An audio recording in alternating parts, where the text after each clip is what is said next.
Okay, let me just quickly check. I would like to just quickly post a we are live post just so we can get more people on.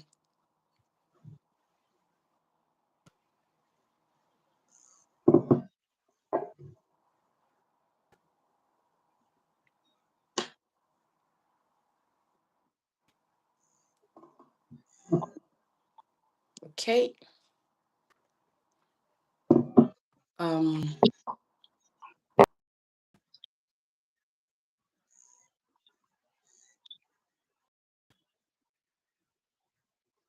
can you still see me? I can see you. Yes. Okay. Okay.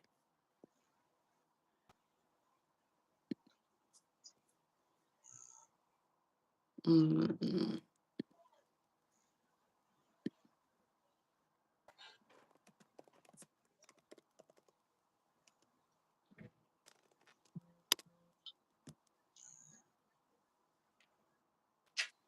I'm just gonna I'll suggest that we just go on just so that I'm not wasting your time, especially since this is being recorded and we can still post it later, right?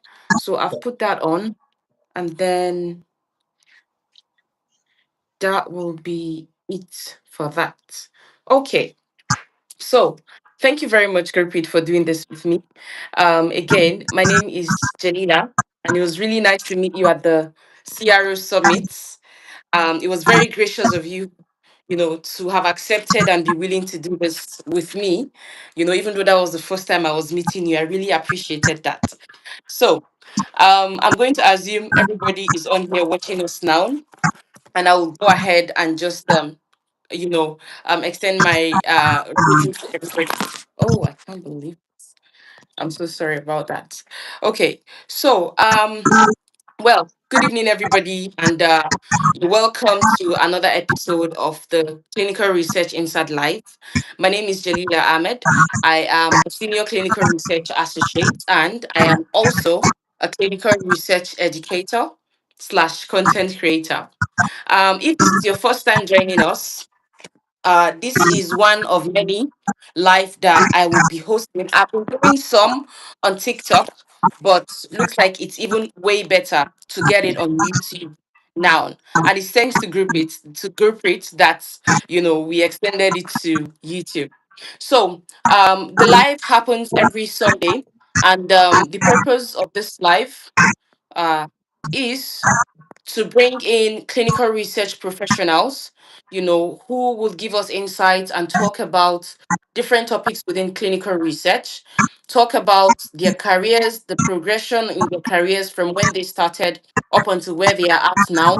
Would have discussions around what's happening in clinical research today, just very important conversations within clinical research that is going to be useful to whoever is wanting to break into clinical research and clinical research professionals that are within clinical research.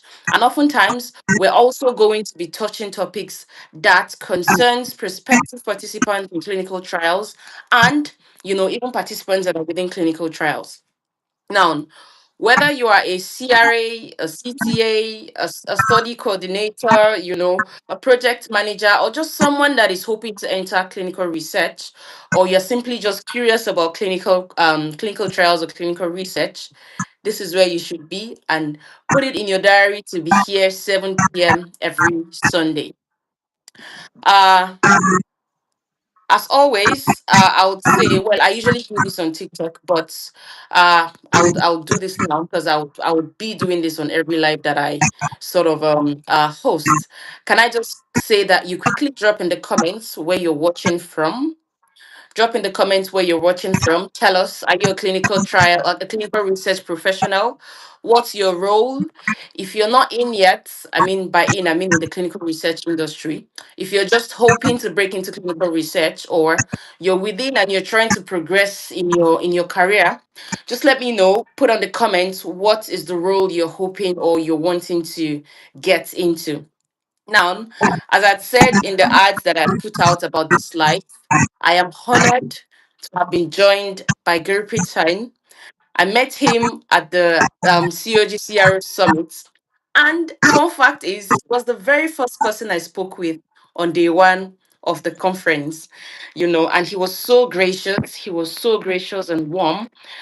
The moment I spoke to him about this life, I pitched it to him. He was very open to coming in, and I really, really appreciate it because it's not every day you find somebody who you literally just walk up to, talk to about something, and they're willing to, join hands with you and, see growth for that. So I'm really grateful, Gurpreet. Thank you so much for coming here today. So, Gurpreet is a life sciences and pharma business leader. uh, he has extensive leadership experiences across pharmaceutical and CRO sectors. I'm really happy to have him here, and I will not go ahead to talk a lot because I want him by himself to tell us, about himself and just do a quick introduction. You understand? Like I said, we had a quick chat about his career progression to today, and I think it's going to be very beneficial to my audience as well. So before I dive in, I would like to say thank you so much, Gurpreet. Thank you for coming in here today to do this with me. I truly appreciate it. And before we dive into today's topic, can I just say for you to please let my audience get to know you a little bit better? Sure, sure. First of all, thank you so much for having me for this session. I think I'm really happy to be here. As you know, my name is Gurpreet Singh. I have been in the pharma industry 21 years. And during these 21 years, I have had the opportunity with various kinds of organization. My first few years, I enabled organizations like Cognizant and TCS. Spent about 6.5 years there. Set up a lot of projects, managed a lot of projects. I had the opportunity to work with Novartis in Hyderabad, India, the global head for PV operations. Worked there for about six plus years. And few years, I've been working with the clinical research industry. Worked with companies like Parex, where I'm again in Mm, leadership roles. My last role was with IQVIA, where I was the vice president and managing director for integrated safety. So over the last 20 years, really, worked across different kinds of industries, different kind of, atmosphere. Worked extensively in global drug development. And yes, I think I'll be happy to share, my learnings, my experiences with all of you. So look to the session today. beautiful. I mean, that's why we're here. That's why we're here. And like I was saying to Gurpreet earlier, before we came live, I was telling him I was really hoping this will not be the only live we get to do together, because obviously we cannot cover everything in 1 hour or in one day. I mean, you've just heard how long he's been in the industry for. All right. So, can I just first of all ask you, please, are you able to share with us, please, what inspired you to pursue this career? Sure, absolutely. In fact, when I completed way back 2005, one of the things which I read about in the news was about what happened with one of the drugs called Vioxx, where it Mm, was given to patients in the early 2000, and it resulted in a lot of adverse events, a lot of in the the hearts of patients. It resulted in multiple people dying because of heart stroke. Now that actually made me feel that I would like to work for an where I could support patient safety. And that was kind mm, of the game changer. Look, this is where I want to work. And 2005 to 6 is when I started working in this space. And ever since then, one of the most important aspect that I believe, are we contributing to patient safety? And there is no mm, better in than pharma and drug development, because here, whatever we do, whether it's the process, whether the technology or whatever we use, at the end of the day, our core is all safety. And that is what I right. think kind of motivated me to be this industry and continues me to motivate me every day to kind of work for the benefit of patients, people who are using our drugs, to ensure that there are minimal adverse we are able to act upon in real time so that we do not impact patients globally. That's really what kind of motivated me. Beautiful. Beautiful. Thank you so much. I mean, that's quite humbling and inspiring.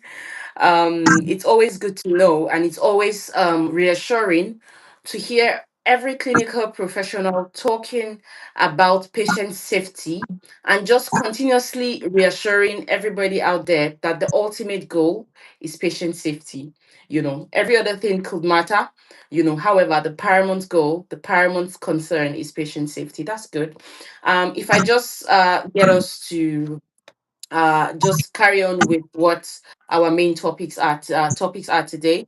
Well, the huge body is the evolving CRO outsourcing landscape. This is like the first key point we'll talk about. Now, a lot of us hear the term CRO outsourcing a lot of time, but you find that some clinical research professionals, especially either some that are not CRO affiliated, or even um, clinical research professionals that are within the CRO but are not like in the leadership roles. Take for example, I would say the the CRAs, for example, you get, or other roles that are around those. They don't really, not all of us can completely, talk about what CRO outsourcing is. And that is why I've just put down a few questions here, just so you can touch on them in terms of this first key point, which is the evolving CRO outsourcing landscape. So the first thing I'd say is, if you please tell us quickly what exactly is CRO outsourcing, why are some sponsors choosing to outsource clinical development activities? You understand? Now, oftentimes, one thing that I tend to tell some of my mentees is, if you are breaking into clinical research and you eventually find yourself as the CRA, now a lot of people just think, oh, it's the CRA option you've got. I tend to let them know that you can be a CRA for the CRO and also still be a CRA for the sponsor, and that is not just for the CRA role alone. You understand? And this is part. Now I can only completely confidently speak about the CRA role, and that is one of the reasons why I felt it's very important to get clinical research professionals in different roles within the ecosystem of clinical research to come here and enlighten even me, not just me, but even the audience as well. You understand? So that I'll circle back to the initial question, which is, what is CRO outsourcing? What are sponsors? Why are sponsors actually choosing to outsource clinical development activities? And I'm sorry, I have a few pre-key points under the key points. Now, how has CRO outsourcing changed over the last 5 to 10 years?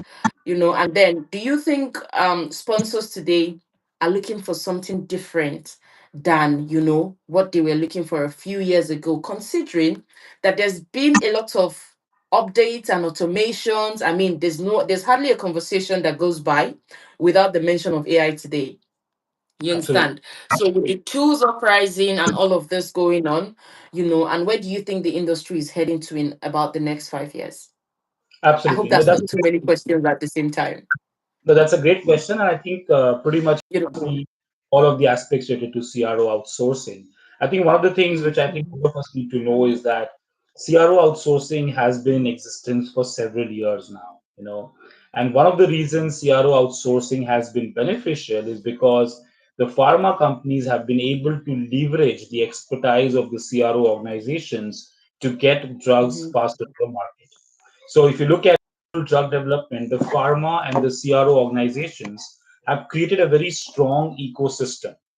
If you look at the Mhm. latest data, almost 65% of the work from pharma companies is outsourced to the clinical research organization, for the simple reason that pharma companies gain from working with CROs who are ensuring better operations, operational efficiency, and thereby obviously reduced cost. So there's a clear Mhm. win-win advantage that a pharma company has when it works with a CRO. Now, over the last 20 years, this model has evolved significantly. When I started in the industry 20 years back, outsourcing to CROs was more transactional, more operational, in the view of, Mhm.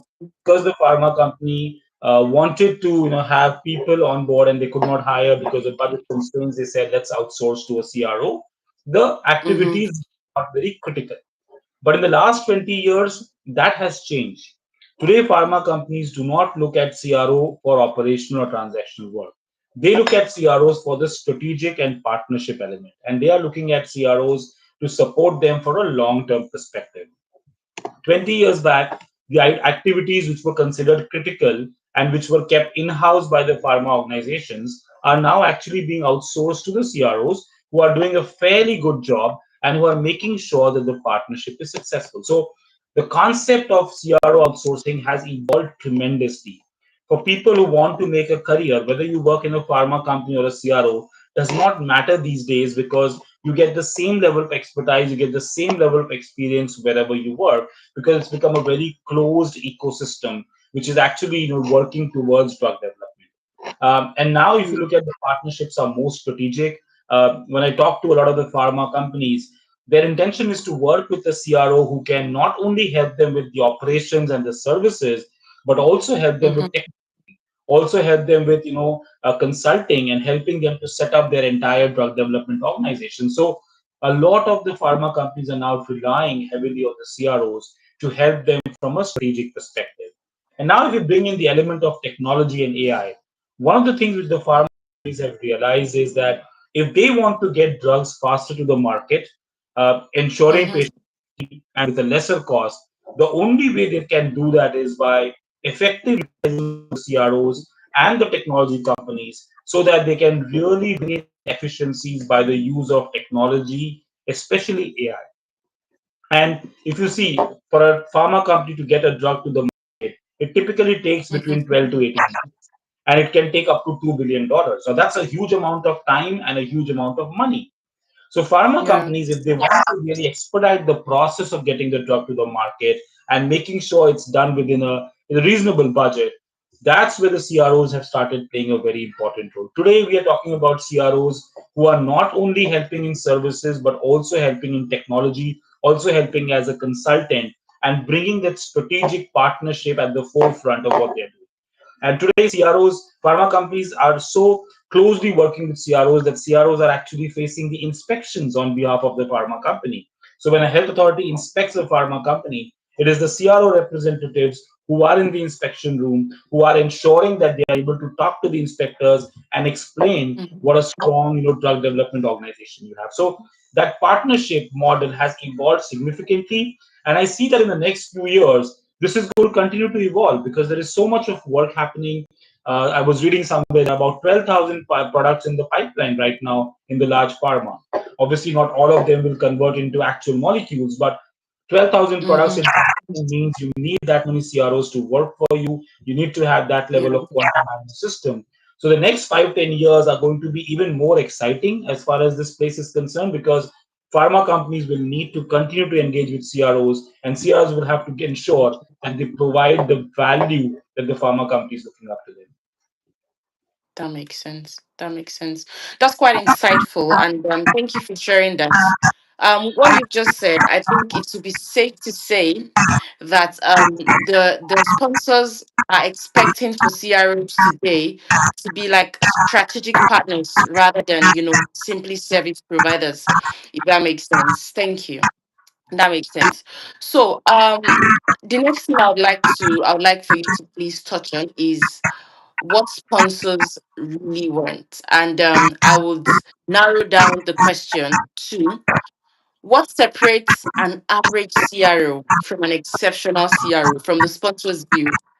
You understand? And also, are there some common mistakes CROs make that you can share?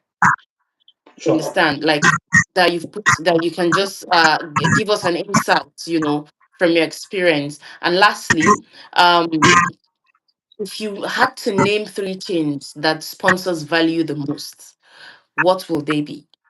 sure. I think the good thing is that I've had the opportunity to work in a pharma company, and I've worked as a sponsor, so I've worked with multiple CROs. And I Mm-hmm. believe that the most important thing that sponsors look at a CRO is the ability to be able to trust them. It's this is a relationship which is completely based on trust.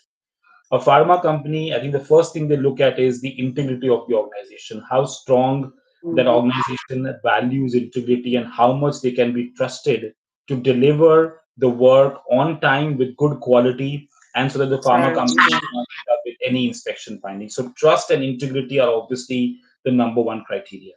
The other thing which pharma companies really look at is the partner really flexible? Is the partner really Mm. adapted to the needs of the pharma company? Because when you're working in drug development, the regulations change or the impact that the industry goes through. You need a partner who Yeah. can be flexible. There, you cannot have a partner who's very rigid and who does not want to change with the changing needs of the Yeah. industry. So, a sponsor really values a partner who's flexible, who's adaptable to the change, and who's always there to support and help them out. The third thing which the pharma companies have now started valuing a lot is a CRO who can bring in that strategic advice or that consulting aspect where they can not only do the work for them but also help the pharma company to understand how things can be done better, right? So for example, a CRO gets to work with multiple pharma companies. So they can learn the best practices that are there in other pharma companies and they can share that with the sponsor. So sponsors really value a CRO who can bring in the best practices from across the industry and give that advice to say, this is how you could make your processes better. So I would say these are the 2 to 3 things that are very important. Obviously, there is no doubt about the fact that there needs to be a strong governance structure. There needs to be KPIs and metrics. The CRO needs to deliver on that. It should be cost benefit for both the organizations. No doubt about that. Those are a given. But I think what's really important is to build that trust, that relationship. It's important to really bring in that element of strategic consulting, and it's important to be flexible, adaptable, so that you could support the pharma company more effectively. That's what I believe makes for a very strong partnership or relationship between a sponsor and a CRO. So, in a nutshell, it's about trust, communication, quality, and partnership. That's a Absolutely. good one. That's a good one. To touch on the next key point, I'd like to ask some questions around what this sort of means for clinical research professionals. You understand? Now, if we break it down to like the individual level, for someone who's working as a CRA or a CTA or study coordinator, how does this affect them? Um, to narrow it down, what skills are becoming increasingly valuable? You understand? For because I mean, it's the clinical research professionals within the CRO that makes up the CRO. You understand? Amongst other factors, obviously, what skills are becoming less important. And that also brings me back to the AI conversation. You understand? We've got some careers, we've got some professionals who are under the impression that the AI is here to take their jobs away. You understand? So, what skills are becoming increasingly valuable? What skills are becoming less important? What should professionals be doing, in order for them to remain relevant and competitive? You understand? And what advice would you give to someone in their early career, who is wanting to have a clinical research career and sort of have a progression within the industry and get to the leadership point, obviously?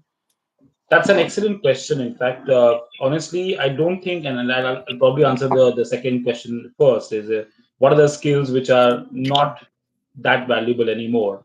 I don't believe there's any such skill which is not valuable anymore. All the skills that have been required for clinical research of this while are absolutely essential. I think what's happening now is that scientific skills are a given. We expect that scientific skills everybody needs. A few years back, I think the scientific skills were something that were an opportunity for a new person to come into the organization and develop that. But today, we expect anybody who joins the pharma or the CRO industry to have that basic scientific skills, understanding of the science, the requirement, the processes. I think that's a given. What is really important now is in a changing scenario, we need people who are more agile. We need people who are ability to do multiple activities across different domains, and we need people who are able to understand technology faster. Clinical research is no longer just about the science. It used to be 25 years back, but today it is a combination of science and technology. Anybody who's working Yeah. in clinical research today is also a scientist, is also a technologist, for the simple reason that you're using so many technologies to manage the science, right? So, and I think a lot of people obviously ask this question: will AI take away the jobs?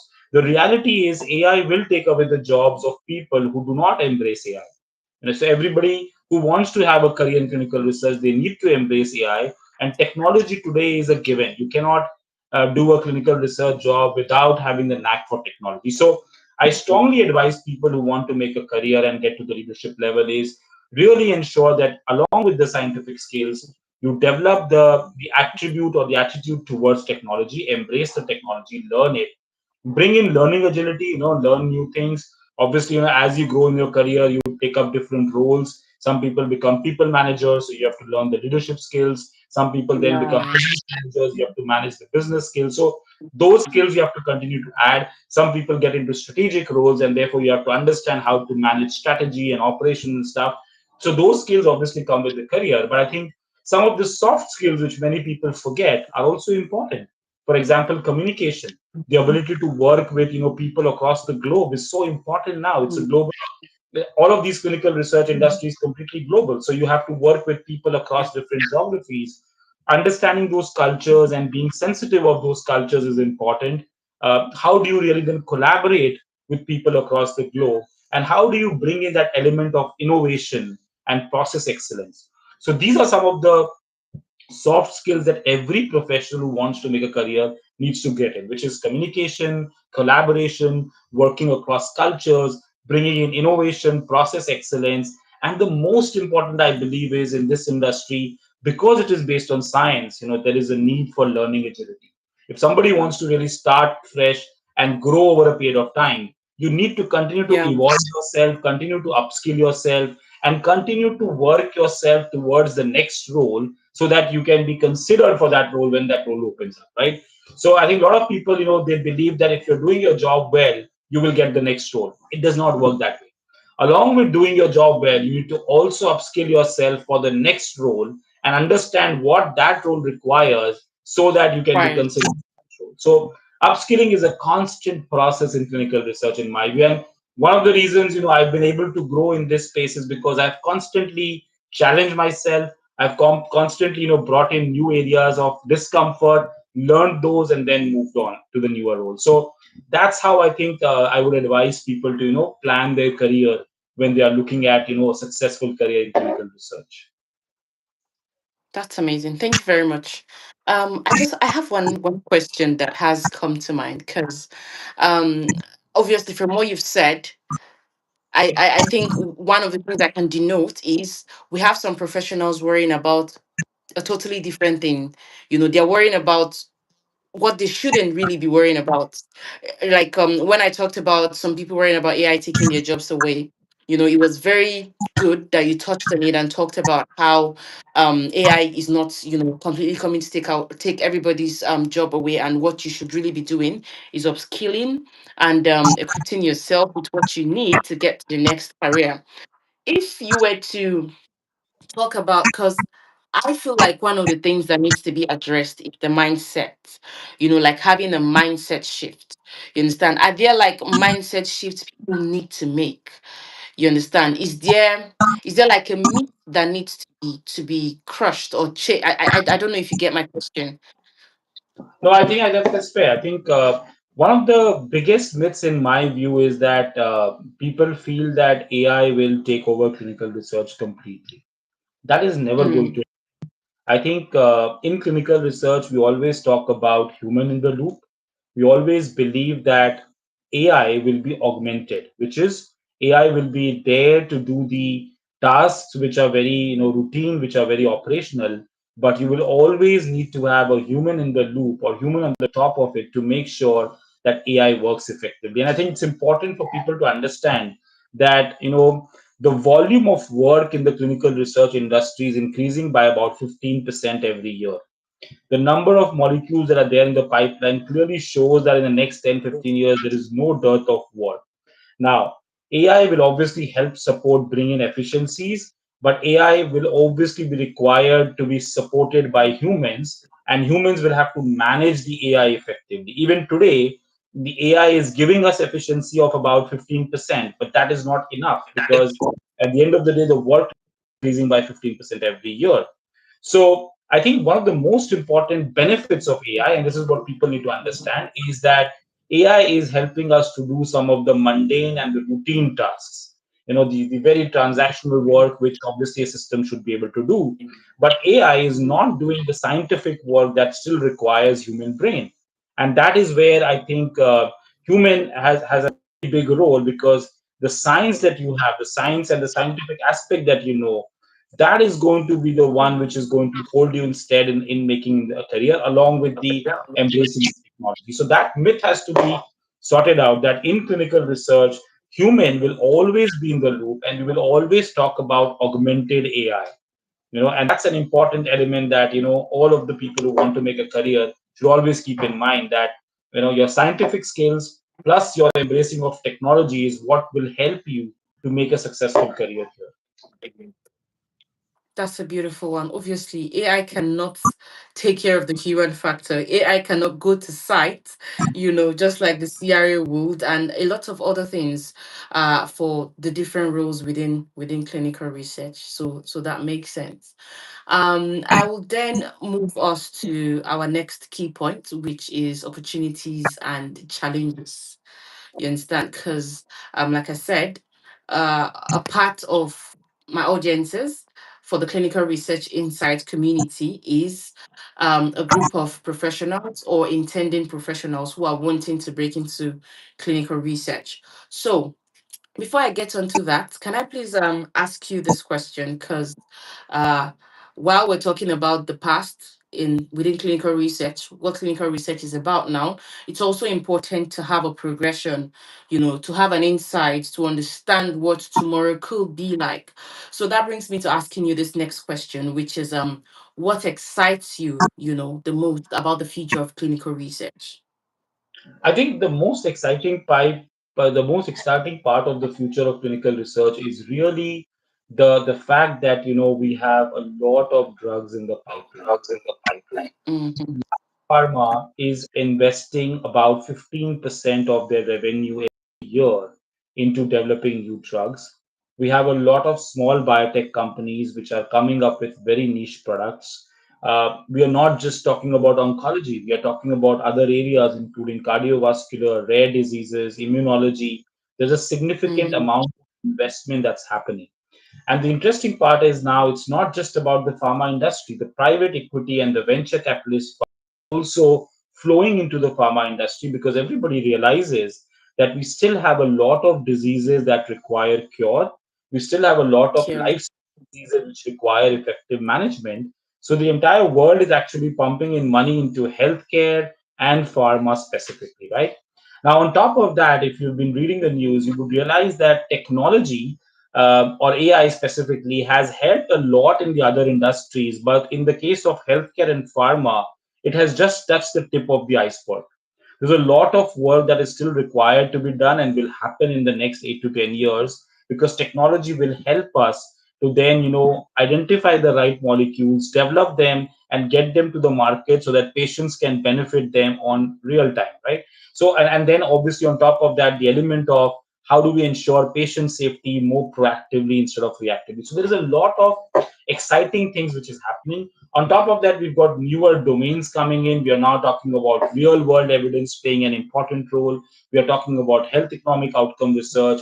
There's a lot of focus on market access and availability of drugs. So clinical research has really expanded to just focusing on the development of the drug, to beyond that, even supporting commercialization, making sure that patients get access to this on time, and how do we really then use a lot of the hospital data and the real world data to make meaningful insights. And that's a very exciting part, that as an industry, we are not becoming like any of those industries which are not investing in R&D. There's a lot of investment in R&D, and the pharma Yeah. industry continues to believe that we still have a lot of disease related problems that need to be solved. And if you look at what COVID has taught us, COVID has really taught us that we need to expedite drug development, because there will be more infectious diseases will come up in the next few years. Are we prepared? Yeah. Are we prepared for a vaccine, for example? Can we have a vaccine in 3 months' time if something happens today, right? So that's a very good wake-up call for the industry to say, continue on R&D, continue on investing on the pharma space, and there's a lot of activities that I think people can look forward to. That excites me. That makes me happy that we're in the right industry. Our focus is right, and unlike other industries, some of the other industries, we are also embracing technology very effectively, in a cautious way, Mm-hmm. because we're patients. We don't want to, completely disrupt the process, but we want to also then, do it very pragmatically, involve technology so that we could reap the benefits from that. So that's a very exciting future for the at least for the next 10 years for sure. That sounds good. Makes me excited as well. That's good. Can I just ask? I mean, it's a question that's sort of like the opposite of what you've just answered, which is what concerns you, about the future of clinical research, considering. Oh well, I'll let you take the question. No, I think I do believe the only concern I have is, are we truly ensuring patient safety? That's the one thing which I Mm, always believe is important. I think many people will say that we've become very proactive as far as patient safety is concerned. I think we still are a bit reactive. And if you look at it 20 years definitely. back, the example of Vioxx that I gave, it took us a couple of years to identify that the adverse events were related to the drug, and then we acted upon it. But by that time, we had a lot of patients who had already, died because of the use of the drug.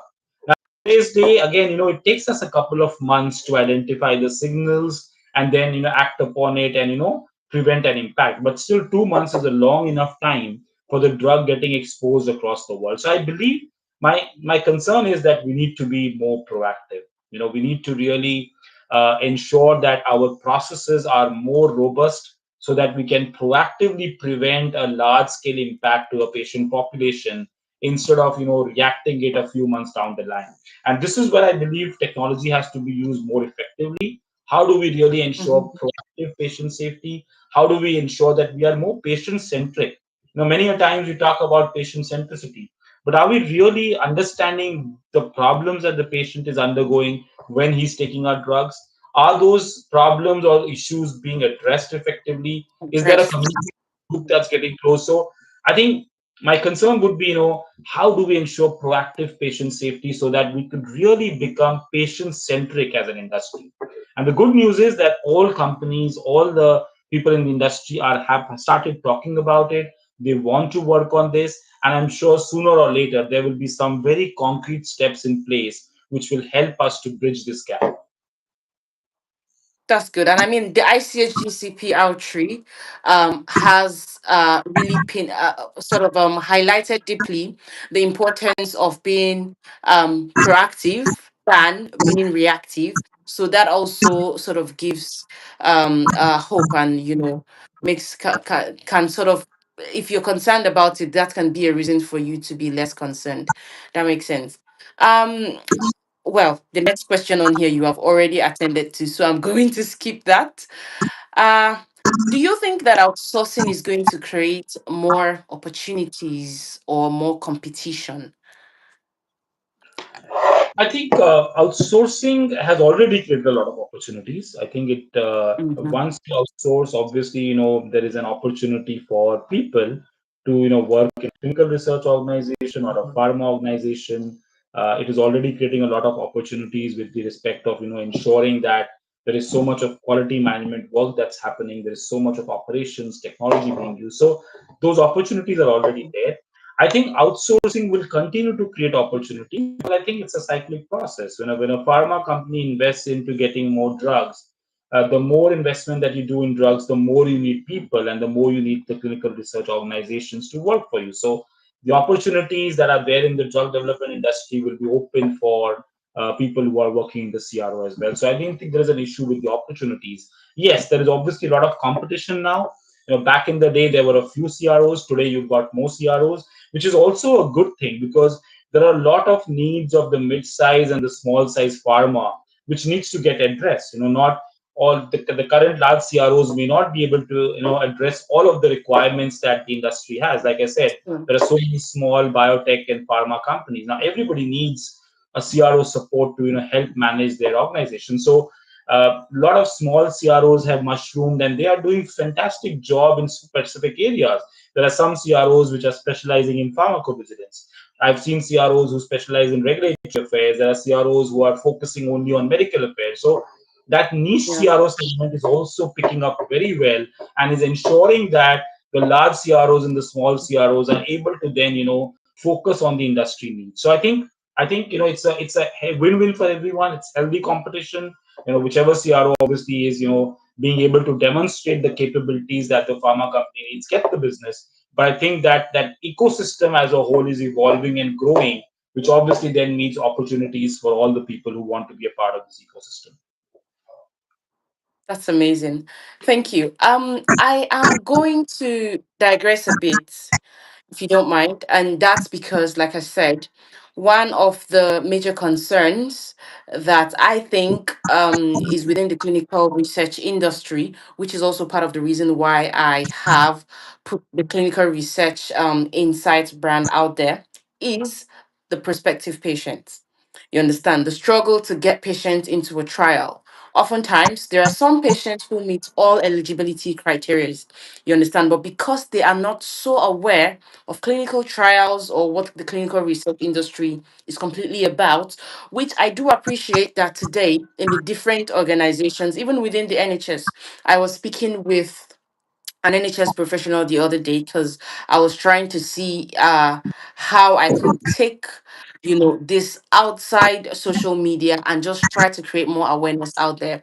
And I became aware that the NHS actually has a lot of programs and plans put out there just to try to create awareness for prospective clinical research or clinical trials participants and even those that are already within it. My question is this. Well, maybe not a question, but if somebody approached you today and said, I got approached by my doctor or a professional within the hospital or something, telling me about a trial that I could be eligible for. You understand? But I'm not so sure if I want to be part of it, or I'm not so sure what the safety is about, or I'm kind of skeptical, to just put it in short. What would you say to that person? I think so. Again, I think obviously, I'm not the right person to comment on that, but I do believe that there is a need for patients to be well educated. It's not just Mm, about as a physician telling the patient that you should be a part of the trial. It's important for whoever is talking to the patient to give him the complete information. Make sure you provide all of the aspects related to this. That's why we talk about something like informed consent. I think mm-hmm. it is not about just awareness, it's about education. You have to educate the patients Yes, to understand what this means. you're Many right. people, how much educated we are, many people still do not understand clinical research as a science, right? So you have to start from the basics, explain why clinical research is done, what's the purpose. The doctor needs to also explain why he or she is recommending that person to be on the trial, what could be the harmful effects, what could be the benefits, Mm-hmm. and then let the patient take the decision on that. I believe in that concept of informed consent. It's important to give him the education, make him understand, and then let him to decide if he or she would like to be a part of the trial. Now, I know that Part could of it. mean a challenge for the clinical research organizations, because many a times there is patients may drop out, they may not join, but that's how the process is, and it makes sense because at the end of the day, every individual has the right to take that decision whether he or she would like to be a part of the trial. As long as we've given him the full education and the information, we've done our job, right? We cannot do more than that, because for the simple reason that he is the owner of himself and he can decide what he wants to do for himself. Yes. But I think many a times, it's the education which is missing. It's the important aspect is, take the time, explain, educate him, and make sure he or she understands completely what we are talking about, and then leave the decision on him or her, right? That's what I believe is the right approach. That's amazing. Thank you so much. I just wanted to use this, take this opportunity to just, address this just in case there's a prospective subject out there today.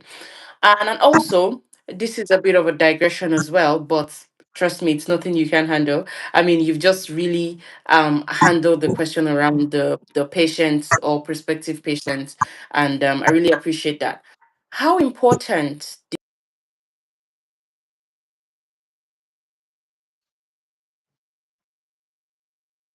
I'm asking this because networking is part of the thing that I preach to my audience. You understand? I'm pretty sure that's important in other professions as well. But could you just give us, just shed a light, a bit of light to how important you think networking is? I think networking is one of the most important aspects in today's industry. Mm, And the reason I say that is, not do not network to get a job. It doesn't make sense to network to get a job. That should not be the intention. yeah. The intention of networking should be to learn. You know, I believe, when you go for a conference or when you go for an event, the purpose of you should be to meet people, learn from each other, because there is so much to learn. I mean, even the best of the best people in the industry will agree that they do not know everything. They know some part of the clinical research industry, but not completely. So I always believe that the purpose of networking is to go meet people, talk to Hmm. people, learn different perspectives, and grow yourself as an individual. you know Many people think that you network, you build connections, and then you can look for a job. Yes, that could be the outcome. It could happen that you meet some gets impressed with you and obviously offers you a job. That's a byproduct of that. But the real benefit of networking is really to build yourself, to upskill yourself, and to be a better person of what you are today. So when I go for events, when I talk to people, I think I learn from everybody. And I believe that every human being who's there That's something in to. that event is able to contribute something unique. Many a times I get amazed when I talk to people, the kind of thoughts they have, the kind of ideas they have. I said, there are so many good ideas and thoughts that you get when you go for a networking event. Yeah. So I'm a strong advocate of that. But I believe networking should be for one's own development. How do you develop yourself better? What are the skills you want to learn? What is it that you learn from other people's perspective? And then obviously that helps you to become a better person, understand more, become more knowledgeable, and thereby plan your career accordingly. So that's where I believe the right approach to networking should be. That's amazing. Thank you very much. Thank you. Um, I know you have actually touched on this here and there, within this conversation, but I would like to ask you if you could give one piece of advice, to someone who wants to build like a long-term successful career in clinical research, what will it be? I think I would like to give them two advices. One Ah, is, we will take it. one is continue learning. Just keep learning, because there is no end to learning. There's a lot of things to learn. Anybody who has a strong learning agility and Hmm, continues to learn will definitely grow in this industry. And the second thing is, take challenges. Do not be risk averse. Do not stay in your comfort zone. Get out of your comfort zone. Take the challenges. I have grown my career because I've always taken challenges. I was working yeah, for a large pharma company, global head, and very comfortable. But I decided to move out and come to the CRO because I wanted to see, what's happening here, right? So you have to get out of your comfort zone. You have to take challenges if you want to be successful. Many a times we think, why is a particular person more successful? That person is more successful because he decided to get out of his comfort zone, take up a new challenge, and prove to himself that he we could take can up do the better. challenge. So I think continue to learn, and don't be scared of taking up challenges or new areas or getting into newer territories, because you never know which area or which territory you might do fantastic work, and that may help you to grow further. So I would say learning agility and taking new challenges is always going to help people to grow in their careers. That's amazing. Thank you so much. Thank you, Gurpreet. It has been an amazing conversation. And while I am doing my best to not keep you more than the 1 hour I requested your time for, uh, fortunately, we have kind of touched on all the different key points, that I have or that we have put down, to address today. And I must say that it's really insightful, you understand? And this is just to also let you know that, as I mentioned earlier, this live is being recorded and I'll put this out there. I'm pretty sure that some more questions will probably come up, if it's okay. If it's nothing that, if it's something I cannot answer, I will send this to you and I'll find a way for it to be addressed to, whoever is asking the question. And I want to use this opportunity to also say thank you so much for sharing your experience and your insights with us today. Very sure everybody who is watching so far has taken away something. And like I said earlier, this is a growing brand. Hopefully the next time I bring you up here, we're having 100 viewers or even more. And I do know that I still need to do a bit more in terms of advertising. It usually used to be on TikTok, but like I said, this is the first time we're on YouTube, and I'm so grateful for your patience and for your willingness to do this, and also for you suggesting that we bring it to YouTube. You understand? Because going forward, this is a platform I'm going to be using as well. You understand? So, with that being said, thank you so much. I'll just see very quickly if there are any questions that might we might be able to address now. Sure. Okay. I think Um, in the meantime, I can acknowledge that you've asked very relevant questions. I think the questions that I think everybody in the industry would like to know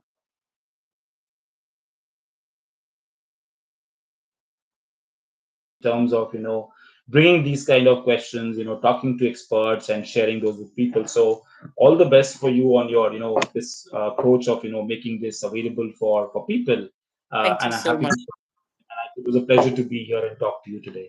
Thank you so much, Gurpreet. I really appreciate this. It means a lot to me, and it is very encouraging.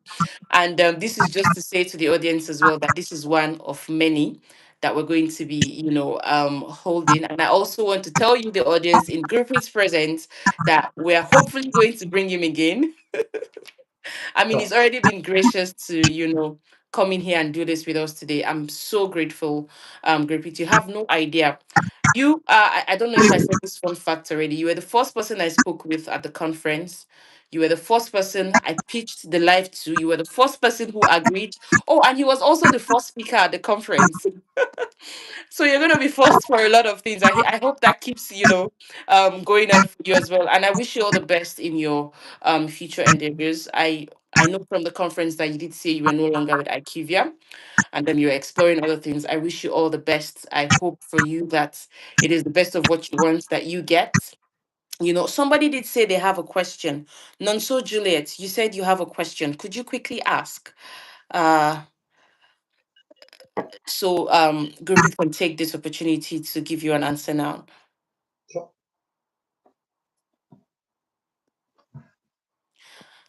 While we wait for Nonso's question, can I just quickly say that Gurpreet is on LinkedIn? Do not forget to connect with him.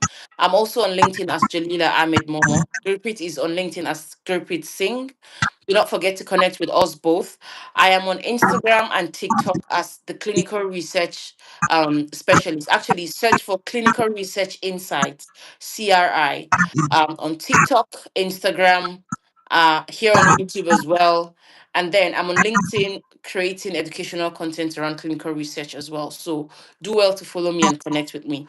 Can I get a clinical research role as a graduate nurse in Nigeria? Yes, you can. Sorry, I would answer this instead of it taking it to grip it. Yes, you can. As a matter of fact, there is a research nurse role in clinical research. You understand? And being a graduate nurse or a nurse already gives you a lot of skills, a lot of transferable skills that you can use to get into that role. But um Nonso Juliet, I would advise that you follow me on TikTok or Instagram, even LinkedIn, and send me a message and we can talk more about how you can transition. Obviously, I have some posts already on there about how specifically the nurse can transition into the research nurse role, or even different clinical research roles within the industry. So you might want to follow me on TikTok and my other platforms so you can get more information around this. So this brings us to the end of today's live. I am very grateful to Gurpreet. I know I've said that a lot, but I will not stop saying it if I get the chance to. I'm very grateful to Gurpreet, and I'm very grateful to everybody who took out time to come and join us on here. Do not forget, it's every Sunday, 7 p.m. I'll do my best to put out more ads, before the event so that more people are aware and more people will join. That being said, thank you so much, Gurpreet. Thank you again. You have a good evening. All Thank right. you. Bye. Take care. Bye. All right. Bye, everybody.